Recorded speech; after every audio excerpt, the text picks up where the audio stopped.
ভাই বন্ধুগণ, আসসালামু আলাইকুম। আমি প্রথমে আপনাদের সকলকে র্যাব 11 কর্তৃক আয়োজিত এই সংবাদ সম্মেলনে স্বাগত জানাচ্ছি। আপনারা সকলেই জানেন এবং আমরা সবাই জানি যে ঢাকা চট্টগ্রাম মহাসড়ক যেটা রয়েছে সেটা বাংলাদেশের অন্যতম একটি মহাসড়ক, যেটাকে বাংলাদেশের লাইফলাইনও বলা হয়।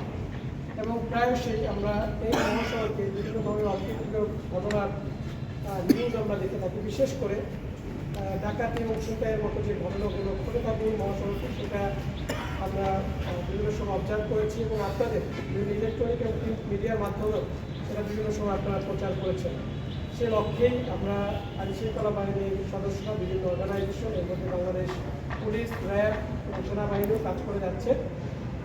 তারই প্রেক্ষিতে এটা কীভাবে আইনের আওতায় আনা যায় সে লক্ষ্যে আমাদের গোয়েন্দা নজরদারি এবং শুরু করি আমরা এবং অন্যান্য সংস্থার সাথে রিলেটেড।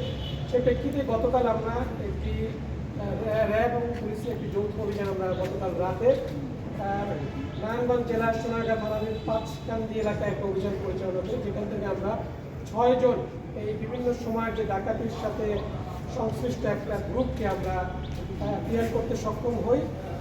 এর মধ্যে আমি যদি বলি যে এই ডাকাতির ঘটনাগুলো তারা কীভাবে করে থাকে, এই পার্টিকুলার গ্রুপটা মূলত যে আমাদের যে মেঘনা ব্রিজ সংলগ্ন যে এরিয়াটা রয়েছে, এরা এই এলাকাতেই অপারেট করছে।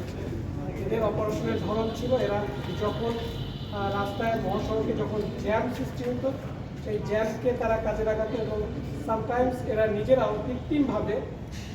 কৃত্রিমভাবে তারা জ্যাম ক্রিয়েট করতো মহাসড়কগুলোতে। ক্রিয়েট করার পরে তারা এই গাড়ির যে স্লো গতি সেটার সুযোগ নিয়ে বিভিন্ন সময় এই প্রাইভেট গাড়িগুলো অথবা মালবাহী গাড়িগুলো যেখানে মূল্যবান জিনিস থাকতো এবং মোবাইল, স্বর্ণালঙ্কার এবং টাকা পয়সা সহকারে এগুলো তারা ছিনতাই করে নিয়ে যেত। এরা বাধ্য করতো জানানো করতে, যদি না করতো এরা লোকাল অস্ত্র বিভিন্ন ধরনের চাপাতি, যেগুলো আপনারা অলরেডি দেখেছেন, আমরা বিপুল পরিমাণ চাপাতি, চাইনিজ কুড়াল, হাসুয়া, চাকু এই ডাকাতের সাথে সংশ্লিষ্ট যে অস্ত্রগুলো ব্যবহার করতো সেগুলো রিকভার করেছে এবং সেগুলো দিয়ে তারা গাড়ি ভাঙচুর করে ভয়ভীতি প্রদর্শন করে এই যাত্রীদের কাছ থেকে তারা টাকা, স্বর্ণালঙ্কার এবং মূল্যবান যে দ্রব্য সামগ্রীগুলো তারা নিয়ে যেত এবং এটা খুবই সাময়িক সময়ের জন্য ঘটত। এছাড়াও এরা যেটা করতো যে এরা বিভিন্ন সোশ্যাল মিডিয়া মনিটর করে।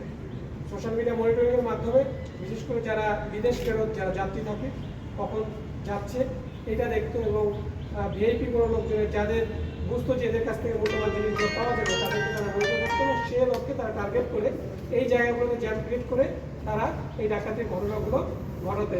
এর সাথে সংশ্লিষ্ট আমরা 6 জনকে আমরা গ্রেপ্তার করেছি, যার মধ্যে উল্লেখযোগ্য হচ্ছে মফিজুল ইসলাম, যে মূলত এই গ্যাংটাকে কী বলবো মানে তার ছত্র ছায় মূলত এই ডাকাতির ঘটনাগুলো ঘটছে। এবং এখানে ধৃত প্রত্যেকের বিরুদ্ধে একাধিক মামলা রয়েছে। এর মধ্যে একজন সাদ্দাম হোসেন, যার বিরুদ্ধে 18টি মামলা রয়েছে, বিভিন্ন মামলা, তার জন্য 10টি হচ্ছে ডাকাতি মামলা। এছাড়াও আরও অন্যান্যদের বিরুদ্ধে 5টা, 6টা, 4টা এরকম প্রত্যেকের বিরুদ্ধে মামলা রয়েছে। এর সাথে আমরা এই অভিযান পরিচালনা করে আসার পথেই আমরা আর একটি পৃথক অভিযান, যেখান থেকে আমরা প্রায় 101 কেজির মতো গাঁজা ধরতে সক্ষম হই এবং এই অভিযান করে আসার পথে আমরা দেখতে পাই যে একটা মিনি ট্রাক থেকে কিছু লোক ধরে পালিয়ে যায় এবং পরবর্তীতে আমাদের সন্দেহ হয়। সন্দেহের পরে যখন আমরা তল্লাশি করি সেখান থেকে ওই ট্রাক সহকারে 101 কেজি গাঁজা আমরা উদ্ধার করতে সক্ষম হই। তো ধৃত আসামিদের বিরুদ্ধে আইনানুগ ব্যবস্থা প্রক্রিয়াধীন রয়েছে এবং আমাদের এই অভিযান কন্টিনিউ থাকবে যতক্ষণ না পর্যন্ত এই ঢাকা চট্টগ্রাম মহাসড়ক নিরাপদ থাকবে। Thank you very much. আপনারা যদি কোনো কিছু বলার থাকে গাঁজা উদ্ধারের সাথে কোনো আসামি গ্রেফতার হয়নি? না, আপাতত নাই, বাট যেহেতু এটা পালিয়ে গিয়েছে আমাদেরকে দেখে, যখন আমরা একটা অভিযান পরিচালনা করে আসার পথে ঘটনাটা ঘটে এবং তারা টের পেয়ে যখন বুঝতে পারে যে র্যাবের কি আছে, তারা ভয় পালিয়ে যায় এবং পরবর্তীতে আমরা তল্লাশি করে এটা এটা বিভিন্ন ঘটনার প্রেক্ষিতে, যেটা বললাম যে আমাদের গোয়েন্দা নজরদারি চলমান ছিল অনেকগুলো ঘটনার মধ্যে। আমরা এটা করতে গিয়ে আমরা একটা গ্যাংয়ের পাই, সেই গ্যাংটার